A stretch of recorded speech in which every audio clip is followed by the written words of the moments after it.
नमस्कार, news are के खास कार्यक्रम में आपका स्वागत है। मैं हूं आपके साथ राजकुमारी ठाकुर। जबलपुर से प्रकाशित पंचांग ने अब मध्य प्रदेश को लेकर राजनीतिक भविष्यवाणी कर दी है और उसमें लिखा है कि नववर्ष के प्रारंभ से ही उत्तरार्ध तक का समय सत्ता पक्ष के लिए संकटकारी होगा और सरकार में बड़े परिवर्तन के योग हैं।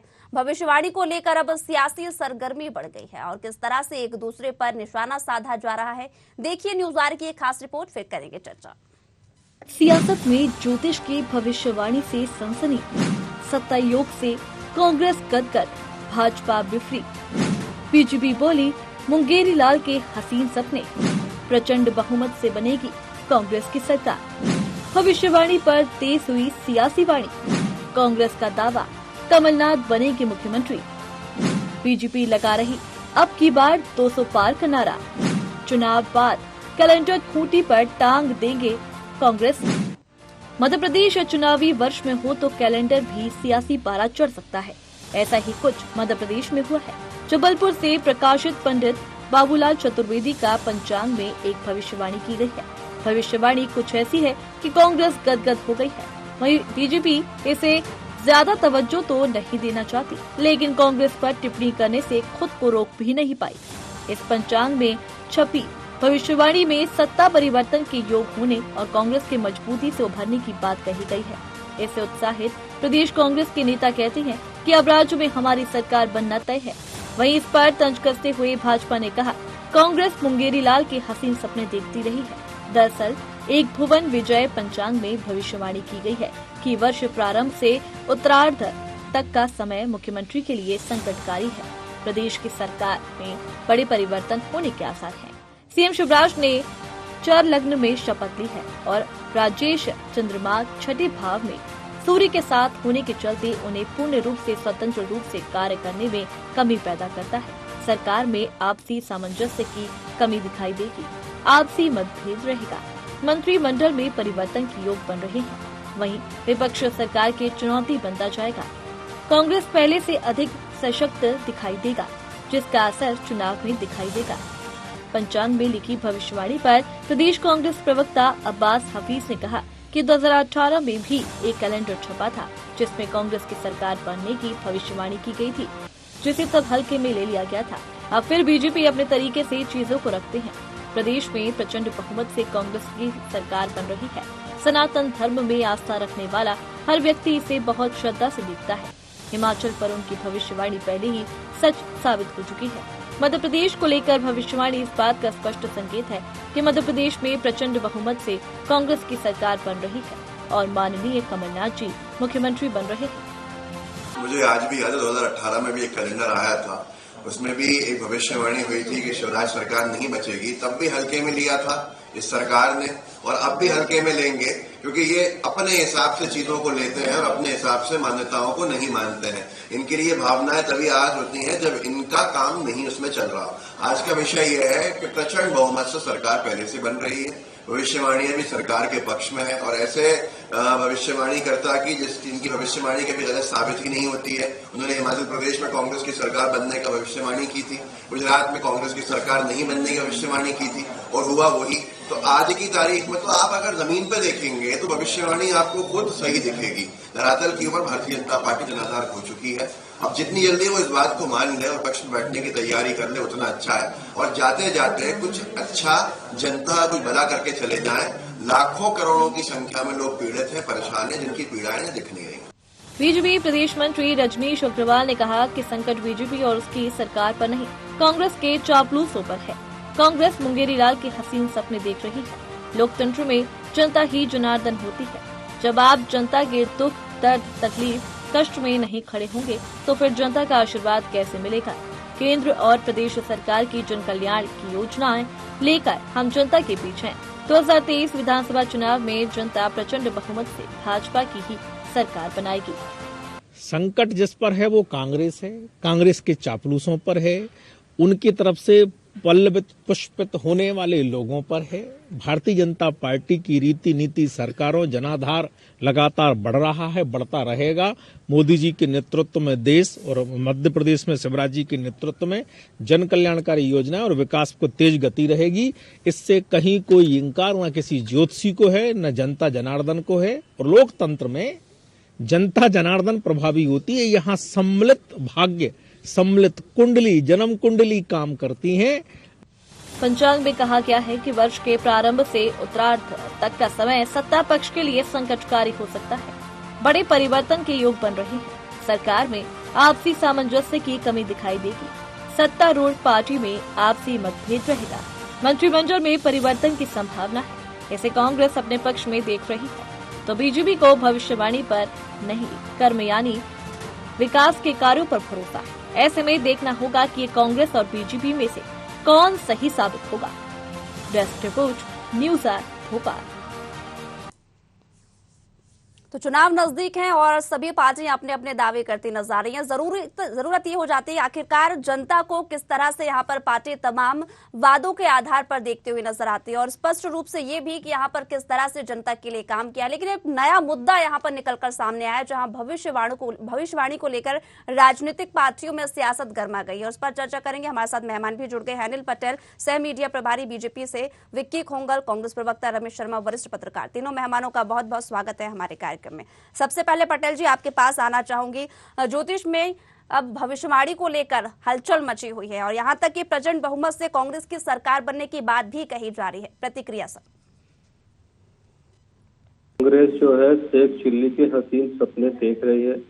कांग्रेस की जब 15 महीने की सरकार रही तो इन्होंने किसानों के कर्ज नहीं माफ किए, जिसके कारण आज किसान डिफाल्टर हो गए और लगभग 130 से अधिक किसानों की भी मृत्यु भी इनके 15 साल के शासनकाल में हुई है। इन्होंने युवाओं से ठगने का काम किया, उनको 4-4.5 हजार रुपए का रोजगार भत्ता देने का कहा था, वादा किया था, उसको भी इन्होंने नहीं कहा। अब कांग्रेस केवल और केवल इस तरह के शेख चिल्ली के हसीन सपने देखकर ही सरकार बनाना चाहती है। आपने देखा है कि नए वर्ष में इन्हीं के कार्यकर्ताओं ने कमलनाथ जी के होर्डिंग लगवा दिए, बैनर लगवा दिए, भविष्य का मुख्यमंत्री घोषित कर दिया उनको। तो बस ये सिर्फ दिवा स्वप्न और इसी तरह के सपने देखने में मशगूल है। इनको जनता के मुद्दों से कोई लेना देना नहीं है। अब तो इन्हें घर बैठ जाना चाहिए, नहीं तो इनको जनता तो बैठाने ही वाली है 2023 के चुनाव में। और बस इसी तरह ये सपने देखते रहेंगे आराम से। ठीक है खोंगल जी, मुंगेरीलाल के सपने देखते रहे कांग्रेस, लेकिन जीत बीजेपी की ही होगी। देखिए, ज्योतिष जो सनातन धर्म का एक सर्वमान्य विज्ञान है, जिसे मैं विज्ञान कहूंगा, अनादिकाल से ज्योतिष विज्ञान जिस प्रकार से चल रहा है, भारतीय जनता पार्टी की सिलेक्टिव राजनीति, चयनित राजनीति, कि सनातन धर्म को कभी अपने हिसाब से सनातन धर्म का उपयोग कर लिया, कभी सनातन धर्म की मान्यताओं को, ज्योतिष विज्ञान को नकारने का कार्य करना। तो देखिए, ज्योतिष विज्ञान मैं मानता हूँ कि ज्योतिष विज्ञान बहुत जो है कारगर साबित होता है। ज्योतिष विज्ञान का अपना महत्व है सनातन धर्म में, लेकिन हमें ये भी नहीं भूलना चाहिए कि हमें अपने कामों पर भरोसा है। कमलनाथ जी के 15 महीने का कार्यकाल हो या विगत कई वर्षों से जो कांग्रेस पार्टी ने समाज को एक सूत्र में बांधने का कार्य किया, जिस देश के अंदर कोई नहीं बना करती थी, उस पोजीशन से उठाकर 23 ट्रिलियन डॉलर की इकोनॉमी तक देश को पहुंचाने का कार्य कांग्रेस पार्टी के नेतृत्व में जिस प्रकार से हुआ, और अभी 3 ट्रिलियन इकोनॉमी है, 22 कहाँ पहुंच गए कोंगल जी? अभी तो 5 ट्रिलियन इकोनॉमी बनाएंगे मोदी जी। आप गलत आंकड़े पेश कर रहे हैं भाई साहब। 2014 में इकोनॉमी नहीं पहुंचा अभी भारत। 2014 में जब देश सौंपा था डॉक्टर मनमोहन सिंह जी ने मोदी जी को ना, तो 2.5 ट्रिलियन के आसपास की इकोनॉमी थी। ठीक है, 23 लाख करोड़ रुपए बोल रहा हूँ मैं, 23 लाख करोड़ रुपए की इकोनॉमी, 2.5 ट्रिलियन की ओवरऑल इकोनॉमी थी। ठीक है, 2.5 ट्रिलियन की इकोनॉमी अगर किसी भी प्रधानमंत्री के हाथ में सौंपी जाए और वो ये कहे कि 70 साल में कुछ नहीं हुआ, इससे ज्यादा मूर्खतापूर्ण बात मैं कहता हूँ और कुछ नहीं हुआ। 5वें स्थान पे पहुंचाने का काम मोदी जी ने किया है। 5वें स्थान पर नहीं, भारत पहले से भी देश की दूसरी सबसे तेजी से बढ़ती अर्थव्यवस्था थी। 9% से 10% के बीच में भारत की जीडीपी पहले भी आज पहली है, डॉक्टर मनमोहन सिंह जी के समय में थी। और वो सब छोड़ दीजिए आप, जनता आज हम लोग वो विषय नहीं है, नहीं तो आपको 70 साल के पूरे इतिहास की सारी जानकारी अब यही बैठे बैठे दूंगा और उसी जानकारी के बीच में से निकल के आएगी आरएसएस और भारतीय जनता पार्टी के वो कुकर्म और गद्दारी की दास्तानें भी निकालेंगे। लेकिन अभी फिलहाल शर्मा जी से मेरा सवाल है, ठीक है, दोनों को ही रोकना चाहूंगी। शर्मा जी क्या कहेंगे इस भविष्यवाणी को लेकर? देखिए, भविष्यवाणी पर चूंकि चर्चा है तो इस पर राजनेताओं और पत्रकारों को बजाय आपको भविष्य वक्ताओं को बुलाना चाहिए था। लेकिन फिर भी चूंकि आप भविष्यवाणी पर चर्चा कर रहे हैं, इसमें कोई शक नहीं कि जो शपथ ली थी शिवराज जी ने वो चर लग्न में ली थी, और चर लग्न जो है वो गतिमान मानी जाती है भारतीय ज्योतिष के हिसाब से। लेकिन चूंकि शिवराज जी की खुद की कुंडली इतनी प्रबल कुंडली है कि उनको 2023 में उनको यश बढ़ना है। अब 2023 में जो यश बढ़ना है, चाहे वो चुनाव जिता करके बढ़े या हो सकता है उनको कोई केंद्र में बड़ी जिम्मेदारी मिले। एक बात तो ये हुई भविष्यवाणी की। दूसरी, अगर हम दोनों राजनीतिक पार्टियों का भविष्य देखें तो कांग्रेस, अगर मैं गलत नहीं हूं तो कांग्रेस की जो राशि पड़ती है वो मिथुन राशि बनती है और भाजपा की जो राशि बनती है वो धनु राशि बनती है। तो इसमें कोई शक नहीं कि मिथुन राशि अक्टूबर 2023 से थोड़ी सी प्रबल होगी और उसको लाभ होगा। वो इस राशि के जितने जातक हैं वो मजबूत होंगे, तो कांग्रेस की स्थिति में इससे मजबूती आएगी, इसमें कोई शक नहीं। और धनु राशि जो है वो मिश्रित प्रभाव देने वाली है इस वर्ष, इसमें भी कोई शक नहीं। तो मिश्रित प्रभाव में ये संभावना हो सकती है कि 2023 में जितने चुनाव होना है राज्यों में, उसमें भाजपा एक आध दो राज्य बदल ले और एक दो राज्य वो नए ले ले। मिश्रित परिणाम का अर्थ ये नहीं होता कि नुकसान है और या फायदा है, तो उसमें मिली जुली हो सकती है। लेकिन इसके अलावा मोदी जी की जो कुंडली है इस समय, मोदी जी की कुंडली बहुत प्रभावशाली है और मोदी जी की उस कुंडली के प्रभाव में 2023 और 24 में भारत की जो प्रतिष्ठा है वो राष्ट्रीय स्तर पर वो निश्चित रूप से बढ़ने वाली है। एक बात और भाजपा के मामले में मैं कहूंगा, जैसा कि आपने कहा कि चंद्रमा छठे में है और उसको सूर्य देख रहा है, चंद्रमा को सूर्य नहीं मंगल देख रहा है, जिसके कारण वो नुकसान देने वाला है। लेकिन जो शनि की अंतर्दशा भाजपा के ऊपर चल रही है, ये शनि की अंतर्दशा चंद्रमा से होने वाले नुकसान को बैलेंस करेगी। अगर हम केवल कुंडली को ही देखें तो कुंडली को देख करके इस बार का चुनाव भी अगर आप 2023 का देखेंगे तो ये भी 2018 की तरह दोनों पार्टियों में बहुत तगड़े के तरीके से होगा।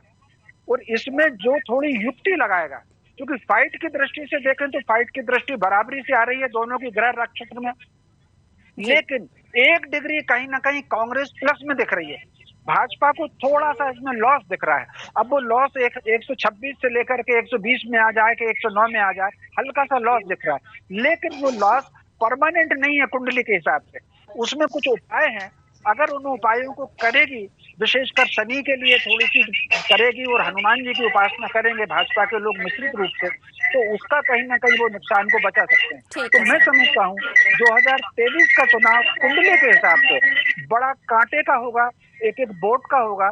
कोई भी जीते और कोई भी हारे ये अभी तब तक नहीं कहा जा सकता जब तक उम्मीदवार सामने ना आएंगे। ये जो आज की परिस्थिति है, जब उम्मीदवार सामने आएंगे तो उनके भविष्य को देख करके फिर अपन तय करेंगे कि इसमें से कितने लोग किस पार्टी के जीत सकते हैं। पटेल जी, भविष्यवाणी का असर तो पड़ेगा, इतना तो साफ हो गया है, बताइए। इस शास्त्र का ज्ञानी तो नहीं हूँ, पर जैसा भाई साहब ने कहा है तो निश्चित तौर से मानिए उन्होंने ठीक कहा है कि मिथुन राशि में कांग्रेस है और धनु राशि भाजपा की है। तो इसमें जैसे मेरी भी अलग राशि हो सकती है, शिवराज जी की भी राशि है, मोदी जी की भी राशि है, भारत देश की स्वयं की भी राशि होगी मुझे लगता है।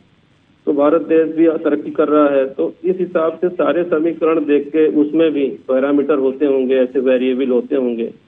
हो सकता है भाजपा की कुंडली उन्होंने केवल निकाल के ऐसा कह दिया हो, लेकिन मुझे लगता है जब सबको मिला के मोदी जी का, शिवराज जी का, भारत का और भाजपा का ऐसा मिला के देखेंगे, समग्र एनालिसिस करेंगे तो मुझे लगता है कि भारतीय जनता पार्टी को लाभ मिलेगा और हम फिर से 23 का भी चुनाव जीतने वाले हैं और 24 का भी चुनाव जीतने वाले हैं।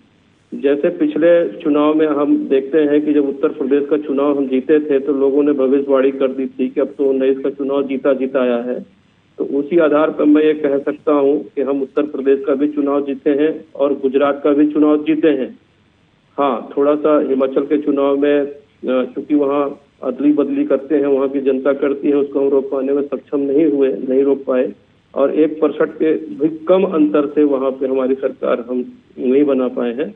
तो ये थोड़ा सा विषय हो सकता है, लेकिन इनका यह दावा केवल कि कुंडली के आधार पर जो खुश हो रहे हैं कि हम सरकार बना रहे हैं, ये ठीक बात नहीं है। और भारतीय जनता पार्टी देखिए अपने काम पे विश्वास करती है। हम तो किसानों के लिए काम करेंगे, गरीबों के लिए काम करेंगे, महिलाओं के लिए काम करेंगे, बेरोजगारों के लिए काम करेंगे, कैसे उनको रोजगार मिले, इन्वेस्टर मीट की हम बात करेंगे। हम इन मुद्दों पे बात करने वाले हैं। और कांग्रेस अपना तय कर लेगी, कुंडली के भरोसे रहेगी या कुछ कंक्रीट भी कुछ मुद्दे लाएगी या कुछ करने का प्रयास करेगी। देखिए जी, बीजेपी यहाँ कर्मों के हिसाब से अपने काम को देखेगी, लेकिन कांग्रेस की माने तो भविष्यवाणी पर विश्वास कर रही है। देखिए, आपको ये किसने इस गलतफहमी में किसने रखा हुआ है कि कांग्रेस भविष्यवाणी के भरोसे पर है? कमलनाथ जी इस देश के सबसे सीनियर मोस्ट सांसद रहे हैं, 9 बार के सांसद हैं कमलनाथ जी। तो क्या कमलनाथ जी ने 9 बार अगर जीते हैं तो क्या वो भविष्यवाणी के बलबूते पे जीते थे? कमलनाथ जी ने काम किया है। आपको शर्म आ जाएगी अगर कमलनाथ जी के क्षेत्र से, कमलनाथ जी के छिंदवाड़ा से आप कंपेयर कर लीजिए शिवराज जी की जो है विधानसभा से। उनकी शिवराज जी की विधानसभा, एक 16 साल के मुख्यमंत्री होने के बावजूद उनकी विधानसभा के अंदर ढंग के स्कूल नहीं है, पीने के पानी की व्यवस्थाएं नहीं है, ढंग की सड़कें नहीं है, ढंग के इंफ्रास्ट्रक्चर नहीं है, ना उद्योग है। तो आप कंपेयर कर लीजिए। कमलनाथ जी ने अपने काम किए, इसलिए उनके बलबूते पे जीते हैं। कमलनाथ जी के छिंदवाड़ा का विकास का एक मॉडल है। उसके अलावा देखिए, अगर भारतीय जनता पार्टी के आप जाके सड़कों पर जाके एक सर्वे कर लीजिए, पूरे प्रदेश में सर्वे कर लीजिए। आज जनता त्राहिमाम कर रही है, प्रदेश की जनता। चाहे किसानों की बात करें, हम कर्मचारियों की बात करें, हम युवाओं की बात करें, चाहे माताओं बहनों की सुरक्षा की बात करें, चाहे शराब की बात करें, हर क्षेत्र के अंदर जो सरकार आज पिट गई है, जो सरकार आज पूरी तरह विफल दिखाई दी है, हम तो उस आधार पर बोल रहे हैं कि कहीं ना कहीं कांग्रेस को जो है जनता पसंद कर रही है। आप बताइए, 2,91,000 करोड़ रुपए का प्रदेश के ऊपर कर्जा है या नहीं है?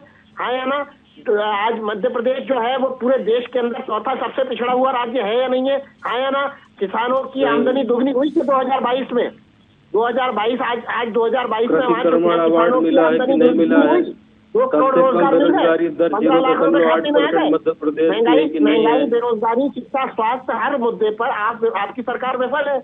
ये इसमें कोई शक की बात नहीं है। कौन सा ऐसा मुद्दा है जिसके ऊपर आपने जो है विकसित राज्यों से ज्यादा अच्छा काम करके दिखाया? आप बताइए मुझको। जवाब दीजिए पटेल जी।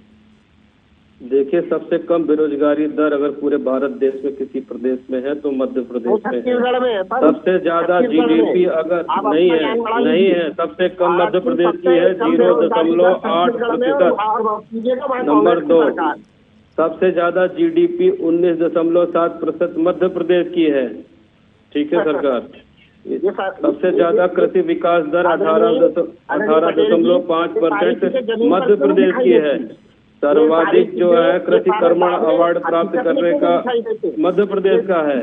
अभी इन्वेस्टर मीट में सर्वाधिक 17 लाख करोड़ रुपए का निवेश जो है मध्य प्रदेश को मिला है। जमीन पे क्यों नहीं दिखाई दिया? कितने रोजगार मिले? दिखाई दे रहा है। सड़कें देख लीजिए, बिजली देख लीजिए। आपके जमाने में साहब बिजली आती नहीं थी, 1 घंटे 2 घंटे सड़कें नहीं थी, न रोजगार था, कुछ भी नहीं था। महिलाओं असुरक्षित थी, डाकुओं का अड्डा बना रखा था। ये सारी चीजों से हम इसको बीमारू राज्य से हम आज विकसित राज्य बना पाए हैं। ये भारतीय जनता पार्टी के सरकार के कारण हुआ है कुंगल जी। कांग्रेस के शासनकाल में हुआ है। डॉक्टर मनमोहन सिंह जी के कार्यकाल के अंदर जो डेवलपमेंट हुई थी वो कहीं से कहीं तक उसको छू भी नहीं पा रहे हैं। सड़कें नहीं थी, इसके ऊपर 100 बिजली नहीं था, रुपए का कर्ज है, रोजगार नहीं था। लोगों को, महिलाओं को सुरक्षा नहीं थी आपके शासनकाल में, हमने दिया। डाकुओं का अड्डा बना रखा था, शांति का टापू हमने बनाया। ठीक है, दोनों को रोकना चाहूंगी। मेरा सवाल अब शर्मा जी से। शर्मा जी, जो 1 या 2% मेहनत करने की जरूरत है बीजेपी को, क्या लगता है विकास में किस तरह से कमी देखी जा रही है? मुख्य मुद्दे क्या हो सकते हैं? देखिए, विकास में तो कोई कमी देखी नहीं जा रही, क्योंकि विकास तो अगर आप देखेंगे तो इसमें कोई शक नहीं कि शिवराज के जो योजनाएं हैं वो गांव-गांव में क्रियान्वयन हो रही। और विशेषकर जो पंचायती राज का मॉडल लेकर के जो लोग आए हैं, ये ठीक है कि पंचायती राज में इनको जन समर्थन भाजपा को अपेक्षाकृत कम मिला है, उन्होंने जोड़ तोड़ करके बनाई है। लेकिन ये जो पंचायती राज का मॉडल है, खासतौर से क्लस्टर बना करके एक गांव की जरूरत दूसरे गांव से पूरी करना, इसमें कहीं ना कहीं जो उनके स्वत्व का विकास है, कहीं ना कहीं आत्मनिर्भरता, गांव की आत्मनिर्भरता है। मैं समझता हूँ ये काम भाजपा को रहे या ना रहे, लेकिन ये बात कहीं ना कहीं गांव के विकास को एक मील का पत्थर साबित होगी पंचायती राज का। एक बात। दूसरी बात, ये जो अभी 2 कार्यक्रम यहाँ पर हुए हैं, एक विशेषकर जो प्रवासी भारतीयों का सम्मेलन हुआ, उसके बाद जो इन्वेस्टर्स मीट हुई, तो ये जो इन्वेस्टर्स मीट जो प्रवासी भारतीयों के सम्मेलन के तुरंत बाद की हुई, मैं समझता हूँ इसके रिजल्ट पिछले जो इन्वेस्टर्स मीट हुई उससे अपेक्षाकृत अधिक अच्छे आएंगे। और अगर 1 साल के भीतर ये जो इन्वेस्टमेंट चल गया है, मैं समझता हूँ इसका भी लाभ उनको मिलेगा। एक और शिवराज की योजना जो पिछली बार से उन्होंने ज्यादातर जिलों में जो मेडिकल कॉलेज खोले हैं और बड़े अस्पताल वो खोलते चले जा रहे हैं, इसका भी उनको लाभ मिल सकता है। लेकिन इसमें अगर भाजपा ने एक सावधानी बरत ली, कहीं ना कहीं ये जो वर्ग की और वर्ण की जो इस समय राजनीति कि कोई करनी सेना कहीं अलग जा रही है, पुजारी कहीं अलग जा रहे हैं, आदिवासी कहीं अलग जा रहे हैं, ओबीसी कहीं अलग जा रहे हैं, इन सबको अगर भाजपा ने यूनाइट कर लिया तो भाजपा को उसमें लाभ होगा। और इनको अगर यूनाइट नहीं कर पाई और वो केवल उपलब्धियों पर केंद्रित रही तो भाजपा को अच्छा लाभ मिलेगा। ठीक है, विधानसभा चुनाव में मुद्दों की अगर बात की जाए, कर्मों की बात की जाए, चूंकि यहाँ पर बात ज्योतिष को लेकर हो रही है, तो किस तरह से कांग्रेस किन मुद्दों को उठाएगी? खोंगल जी। देखिए राजकुमारी जी और बिंदु, दोनों पार्टियां बढ़ चढ़ करके कर रही हैं। जी, मोटे तो अगर आप कांग्रेस को भी देखेंगे, पहले हम कर्म की बात करें तो जिस तरीके से कांग्रेस मंडलम तक जा रही है, हाथ मिलाने का उनका अभियान है, ये उनको लाभ देगा। राहुल गांधी जी की जो यात्रा है वो भी कांग्रेस को लाभ देगी, इसमें कोई शक नहीं। दूसरी तरफ भारतीय जनता पार्टी ने जो लक्ष्य तय किया है कि 51% वोट विशेषकर, और फिर शक्ति केंद्र बनाना और त्रिदेव को मजबूत करना, ये कर्म जो है भाजपा को भी लाभ देगा।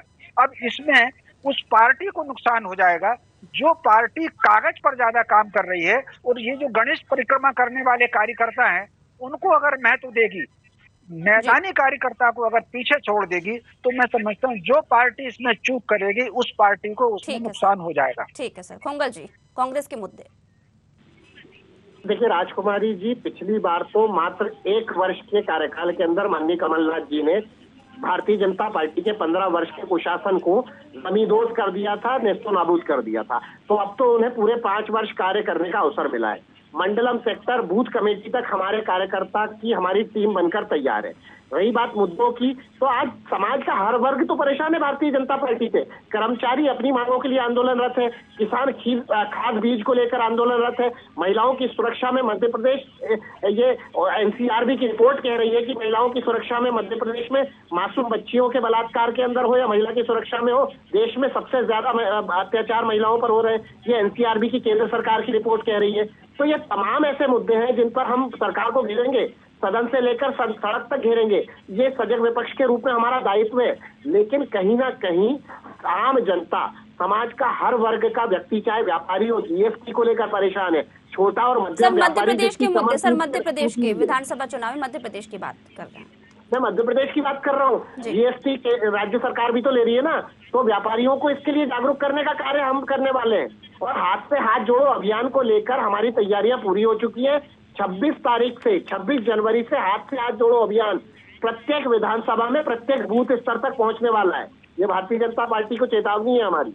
ठीक है पटेल जी, कांग्रेस ने तो चेतावनी दे डाली है, लेकिन यहाँ पर एक बात तो शर्मा जी ने जरूर कही है कि कुछ मुद्दों को लेकर वाकई में बीजेपी को ध्यान रखने की जरूरत है कि जो ऐसे नेता हैं जो कागजों तक ही यहाँ पर तमाम विकास को देखते हुए नजर आते हैं, लेकिन जमीनी हकीकत कुछ और नजर आती है। देखिए, भारतीय जनता पार्टी का संगठन एक कैडर बेस्ड संगठन है और हमारे बूथों का भी डिजिटलाइजेशन हमने कर लिया है। ऐसा करने वाली भारतीय जनता पार्टी पहली पार्टी है और हमारे बूथ के जो त्रिदेव हैं, बूथ के अध्यक्ष हैं और हमने जो है तो पन्ना प्रभारी तक की योजना बनाई है, जो हम संगठन के स्तर पर हम काम करेंगे ही। दूसरा, जो हमारे मुद्दे होंगे निश्चित तौर से केंद्र की सरकार और प्रदेश की सरकार की योजनाएं होंगी, जिनके आधार पर हम जनता के बीच में जाने वाले हैं। चाहे वो प्रधानमंत्री आवास से गरीबों को आवास देने का काम हो, चाहे हर गरीब को आयुष्मान योजना से उनको इलाज देने का काम हो, चाहे महिलाओं को गैस सिलेंडर देने का काम हो, इस तरह से सड़क का काम हो, बिजली का काम हो, पानी का काम हो, रोजगार के लिए इन्वेस्टमेंट लाने का काम हो, जो आपने अभी देखा है 17 लाख करोड़ तक का इन्वेस्टमेंट हम लाए हैं। MSME के माध्यम से चाहे 300 इंडस्ट्री लगाने का काम हो और उन इंडस्ट्रियों के माध्यम से चाहे वो लगभग 29 लाख लोगों को रोजगार देने का विषय हो, किसान सम्मान निधि हो, इन सभी विषयों के माध्यम से हम जनता के बीच जाने वाले हैं और निश्चित तौर से मानिए कि भारतीय जनता पार्टी की सरकार पुनः 23 में भी बनेगी और 24 में भी हम लोकसभा में अपनी सरकार बनाने में सफल होंगे। हमें आशीर्वाद जनता देने वाली हमारे कामों के आधार पर। शर्मा जी, आखिरी प्रतिक्रिया आपसे लेना चाहूंगे, क्या लगता है ज्योतिष के माध्यम से? देखिए, अगर बात की जाए कर्मों की, तो कर्म भी रूपरेखा तैयार करता है और महत्वपूर्ण ये हो जाता है कि कर्मों के हिसाब से अलग अलग नेताओं के दृष्टिकोण के हिसाब से किस तरह से अपने क्षेत्र में विकास हुआ है। यानी कि कहना मुश्किल है कि आखिरकार किस तरह से ज्योतिष के माध्यम से किस पार्टी को कितनी मेहनत करने की जरूरत है। देखिए, ये बात सही है कि भाग्य जो है वो केवल अवसर देता है, ग्रह नक्षत्रों की अनुकूलता अवसर देती है, लेकिन आपको सफलता जो मिलती है वो आपके कर्म से मिलती है। वो कर्म भी आपको उचित किए जाने चाहिए। उदाहरण के लिए मैं देना चाहता हूं कि महाभारत में अगर आप देखें कि जीत का जो भाग्य था वो अर्जुन और युधिष्ठिर के खाते में था, लेकिन अगर योजना पूर्वक युद्ध न लड़ा जाता तो क्या सफलता मिल सकती थी? और योजना में शिखंडी की भी आवश्यकता पड़ी है, योजना में कहीं ना कहीं युधिष्ठिर के 2 शब्दों की भी आवश्यकता पड़ी है और योजना में कहीं ना कहीं जयद्रथ के लिए सूर्य को छुपाने की भी आवश्यकता पड़ी। कहने का अर्थ यह है कि कर्म के लिए यथेष्ट कर्म, जो परिणामदायक कर्म हो, भाग्य केवल अवसर देता है, सफलता आपको कर्म पर निर्भर करती है। तो भाग्य की दृष्टि से अगर देखें, ज्योतिष की दृष्टि से अगर भाग्य देखें, तो इस वर्ष मध्य प्रदेश में 2023 दोनों पार्टियों का लगभग बराबर है। कुछ ग्रह अगर भाजपा को लाभ दे रहे हैं तो कुछ ग्रह भाजपा को नुकसान भी दे रहे हैं, कुछ ग्रह कांग्रेस को लाभ दिखा रहे हैं तो कुछ ग्रह नुकसान भी दे रहे हैं। तो जो पार्टी अच्छे से काम कर लेगी वो कहीं ना कहीं अपने 2 कदम आगे निकल जाएगी। ठीक है सर, और इसी के साथ तीनों मेहमानों का बहुत बहुत शुक्रिया हमारे कार्यक्रम के साथ जुड़ने के लिए। तो आपको बता दें कि विधानसभा चुनाव में मुद्दे कई हैं, ज्योतिष के हिसाब से भी यहाँ पर दोनों ही पार्टियों में कांटे की टक्कर देखने को मिलेगी, लेकिन अब यहाँ पर सवाल ये उठता है कि आखिरकार किस तरह से जनता के मुद्दों को उठाया जाता है। अलग अलग पार्टियां अलग अलग अभियान के माध्यम से जनता के बीच जाने की कोशिश करेंगे, जनता को रिझाने की कोशिश करेंगे, वोट बैंक को बढ़ाने की कोशिश करेंगे, लेकिन निर्भर जनता पर करेगा कि आखिरकार जनता किस पार्टी को चुनकर लाती है। लेकिन फिलहाल मुझे दीजिए इजाजत, जुड़े रहिए न्यूज़ आवर के साथ। नमस्कार।